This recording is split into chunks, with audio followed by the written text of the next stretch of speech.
الہ الا اللہ محمد رسول اللہ جو میں نے اپنی آنکھوں سے دیکھا، جو مجھے کہے کہ تمہاری بیٹی کی عمر اتنی ہے میں تمہیں اٹھا دوں گا، کافر مجھے نہیں کہتا، مجھے اپنے کہتے ہیں کہ تمہاری ماں بہن بیٹی کی۔ میرے گھر سے 3 جنازے نکلے کہ تمہارا بھائی شہید کا، میری 17-18 سال کی بیٹی، گھر میں میرا کوئی بیٹا جوان ہے نہیں، ہر ایک گھر کی عورت کے ساتھ 1-2 بچے ہیں۔ میں نے اپنی بیٹی کو کچھ لوٹے میں اور گڑے میں پانی رکھ کے دروازہ بند۔ السلام علیکم ناظرین کرام، آپ یہ ویڈیو دیکھیے، اس پر ڈیٹیل میں بات کرتے ہیں۔ ماں بہن بیٹی بزرگ بارشوں میں تپتی دھوپ میں اپنی لاشوں کے ساتھ کھڑے ہو کے احتجاج کرتے ہو کہ مجھے انصاف نہیں مل رہا۔ آپ کا ثنا بلوچ کہتا ہے پارلیمنٹ میں کہ فیصل آباد کی بجلی سٹریٹ لائٹ پورے بلوچستان کی بجلی، آپ کہتے ہو کہ میری رسائی نہیں ہے، مجھے حقوق نہیں ملتے، میرا کوئی پوچھنے والا نہیں۔ تھانے میں آپ کی تذلیل، چیک پوسٹ پہ آپ کی تذلیل، ہر جگہ آپ کو رسوائی کا سامنا کرنا پڑتا ہے۔ آپ کہتے ہو مجھے حق نہیں ملتا، مجھے اسلام آباد میں کوئی پوچھتا نہیں ہے، میرے حقوق نہیں ملتے۔ تو میرے بھائیو سنو، جو اپنے حق کے لیے اپنی بنیاد سے نہیں جھڑتا، اللہ اس کو رسوائی کے اندھیروں میں چھوڑ دیتا ہے۔ اپنی پہچان کون بنے گا؟ مجھے کیا ضرورت؟ میں سوچ رہا ہوں لوگ آ رہے ہیں جا رہے ہیں اٹھ رہے ہیں، کیا ضرورت ہے ان کو اپنی عزت اور زندگیوں سے کھیلنے کا؟ ان کا سب کچھ داؤ پہ لگا ہوا ہے۔ میرے بھائیوں ایک میدان سجا تھا، ہر دور میں میدان سجے ہیں حق اور باطل کا۔ یہ زندگی، جاؤ آج اپنے گھر میں اپنے بزرگوں والدین سے پوچھو، بڑوں سے پوچھو کہ کہاں گئے آپ کے آبا و اجداد؟ سب کچھ ہے وہ نہیں ہے۔ کوئی غیرت ہے؟ غزہ کے لیے ساؤتھ افریقہ آواز بن رہا ہے۔ کوئی شرم حیا ہے؟ پوپ سے مدد مانگی جا رہی ہے۔ مسلمان سے مدد غیر مانگتے تھے، آج مسلمان غیروں سے مدد مانگ رہا ہے۔ آج ہم کس نیچ کہاں کھڑے؟ یہ دنیا داری، عہدے، رتبے، نام، ان میں عزت نہیں ہے۔ لا الہ الا اللہ محمد رسول اللہ، آتیو اللہ و آتیو رسول، جو قرآن کا نچوڑ ہے۔ کدھر ہیں ہم؟ رسوائی ہمارا مقدر ہے۔ سن لو جوانو، مسلمان کی ماں بہن یورپ اور امریکہ جاتی ہے، سکینر سے گزرتی ہے، کہاں ہے تمہاری غیرت؟ جاؤ کسی اسرائیل کے پراسپرس ورلڈ کے ایک جانور کو تو پتھر مار کے دکھاؤ کہ تمہارے ساتھ کرتے کیا ہیں۔ اور تمہاری اور میری آنے والی نسلوں کی نسل کشی، بنیاد کو تباہ کیا جا رہا ہے۔ اور میں پھر بھی چھاتی تھان کے سر اٹھا کے کہتا ہوں کہ میں مسلمان ہوں اور دین کا ٹھیکیدار ہوں۔ ایک کہانی سناؤں آپ کو۔ وہ گھر جس میں مسنگ پرسن کی ماں، بہن، بیوی، بیٹی، کون جواب دے گا؟ وہ شہید، وہ شہداء، چاہے وہ میرے عام آرمی کے، سول آرم فورسز کے، پولیس کے، لیویز کے، وکلا یا عام سویلینز، کوئی بھی ہو، ان کا جواب کون دے گا؟ آج آپ کو بتاؤں، میں سی ای او تھا، ملٹی نیشنل جرمنی میں تھا، ایک آسائش والی زندگی گزارتا تھا۔ میرے گھر سے 3 جنازے نکلے کہ تمہارا بھائی شہید کر دیا گیا۔ میرے والد اور والدہ کا جنازہ نکلا، 3 جنازے نکلے۔ بیٹھ گیا سر پکڑ کے کہ وہ والی زندگی یا واپس آؤں۔ بیوی سے بات کی، بیوی نے کہا، اس وقت میری 2 بیٹیاں تھیں، بیوی نے کہا کہ پے بیک ٹائم ہے، واپس جانا ہے۔ تو بلوچستان کے لیگل فرٹرنیٹی، تمام سٹیک ہولڈرز، کسی سے گلا مت کرو، everything start and ends at you. ہر چیز آپ سے شروع ہو کے آپ پہ ختم ہوتی ہے۔ حضرت حر کربلا کے میدان میں ثابت کر چکا ہے۔ آؤ آج عہد کریں، ہم نے کسی سے لڑنا نہیں ہے۔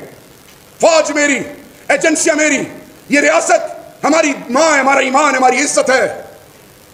لیکن جب بات آتی ہے حق کی تو ظالم کرنے والا، ظلم کرنے والا سب سے بڑا ظالم نہیں ہے، ظلم برداشت کرنے والا سب سے بڑا ظالم۔ ہم تمام انسانیت، تمام قوموں کی عزت کرتے ہیں، لیکن جو میری ماں کی رسوائی کا سبب بنے، جو میری چادر اور چار دیواری کی رسوائی کا سبب بنے، جو میری بیٹیوں کی بے عزتی کا سبب بنے، جو مجھے کہے کہ تمہاری بیٹی کی عمر اتنی ہے میں تمہیں اٹھا دوں گا، کافر مجھے نہیں کہتا، مجھے اپنے کہتے ہیں کہ تمہاری ماں بہن بیٹی کی، تمہاری ماں بہن بیٹی، ہم سب ماں بہن بیٹیوں والے ہیں۔ کب تک؟ میں رات سویا نہیں ہوں، ہر رات 1 بجے سے 3 بجے تک میری بیٹیاں میرے ساتھ چپکی ہوتی ہیں۔ جاؤ ان گھروں میں جہاں پہ بیوائیں ہیں، یتیم بچیاں ہیں، جن کے گھر میں مرد نہیں، روزانہ وہ مرتی روزانہ جیتی ہیں، انسان کدوں کی طرح، جانوروں کی طرح ان کو نوچنے کے لیے چلے ہوئے، اور ہم کن چکروں میں ہیں؟ ان کو کیا ضرورت ہے؟ ان کے اپنی بیوی بچے نہیں ہیں؟ سیاچن میں میرے فوج کے جوان کے بیوی بچے نہیں ہیں، 50 60 70 ہزار تنخواہ بھی نہیں ہے، کیوں آپ کے لیے گولی کھائے؟ بارڈر پر کیوں ایف سی کا جوان آپ کے لیے گولی کھائے؟ پولیس والا کیوں آپ کے لیے گولی کھائے؟ وہ اس لیے گولی کھاتا ہے کہ اس نے عہد کیا ہے، وکلا صاحبان آپ نے عہد کیا رول آف لا کا، اور وہ دشمن کا جو ایجنڈا جو فوج اور عوام کو لڑانا چاہتے ہیں، ہم لعنت بیچتے ہیں، جس طرح میرا لیڈر این آر او پہ لعنت بیچتا ہے، ہم اس سوچ پہ لعنت بیچتے ہیں۔ مجھے تو مار دیا گیا ہے، مجھے تو ابھی قومی اسمبلی میں تقریر کرنے نہیں دیا گیا، میں اپنی بیوی کے ساتھ نکاح میرے کمرے میں گھس گئے، میرے ساتھ جو ہوا ہے اللہ دشمن کے ساتھ بھی نہ کرے۔ یہ بے بزدلی کے آنسو نہیں ہے، اس دھرتی کے لیے خون کے آنسو۔ کیوں؟ شہریار کو تب پتہ چلا نا کہ جب اس کا بھائی شہید ہوا، ماں باپ چلے گئے، جب اس کے گھر میں یہ سب کچھ ہوا تب ہوا نا۔ اس چیز کا انتظار کر رہا ہو کہ تمہاری ماں بہنوں کے ساتھ خدا نہ خاصہ رہو۔ میں ایک رات اپنے گھر میں تھا، دروازے پہ دستک ہوئی، میں باہر آیا، مجھے کہا کہ جی تیرا سے اور اورکزئی ایجنسی سے آئی ڈی پیز آئے ہوئے ہیں۔ یہ میں فلم کی بات نہیں کر رہا ہوں، لا الہ الا اللہ محمد رسول اللہ، جو میں نے اپنی آنکھوں سے دیکھا۔ صدر صاحب، جعفری صاحب، میں جب باہر آیا، میں کوئی الیکشن میں انٹرسٹڈ ہی نہیں تھا۔ میں نے اپنی ماں بہنوں بیٹیوں کو ننگے پاؤں، پیلے چہرے، کوئی پتہ نہیں، بھیڑ بکریوں کی طرح ان کو گاڑیوں میں اتارا اور ڈالا جا رہا تھا۔ بتایا گیا کہ تمہارے پاس اتنے گھنٹے ہیں، گھر چھوڑ کے نکلو، تخریب کار کو سہیں۔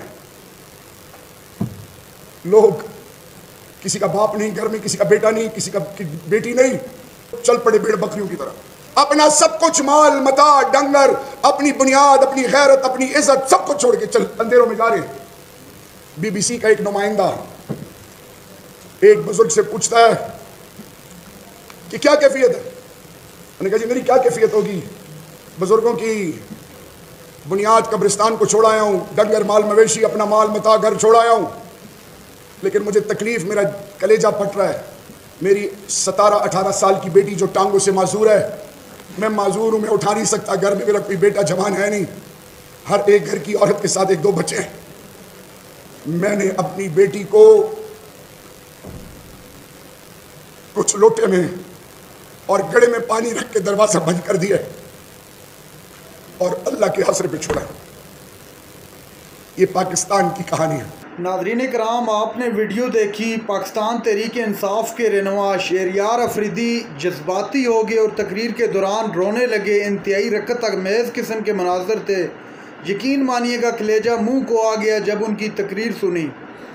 اس لیے نہیں کلیجہ منہ کو آیا کہ یہ ایک تحریک انصاف کا رہنما اور تقریر کر رہے جذباتی تقریر، بلکہ اس لیے جب انہوں نے اپنی رداعت سنائی کہ میرے گھر سے ایک ہی وقت میں 3 جنازے نکلے، اور خاص طور پر جب انہوں نے اپنی بیٹی کا ذکر کیا تو خدا کی قسم دل خون کے آنسو رو رہا تھا، چونکہ ہر شخص جو ہے ماں بہن بیٹیوں والا ہے۔ اللہ تعالیٰ سب کی ماؤں بہنوں اور بیٹیوں کو سلامت رکھے، ان کی عزتوں کو، ان کی عظمتوں کو اللہ تعالیٰ سلامت رکھے۔ بہرحال یہ زندگی ہے، اسی طرح چلتی ہے۔ ناظرین کرام، جو شہریار افریدی نے قصہ یا واقعہ جس کو کہتے ہیں سنایا، وہ سن کر جسم کے رونگٹے کھڑے ہو جاتے ہیں۔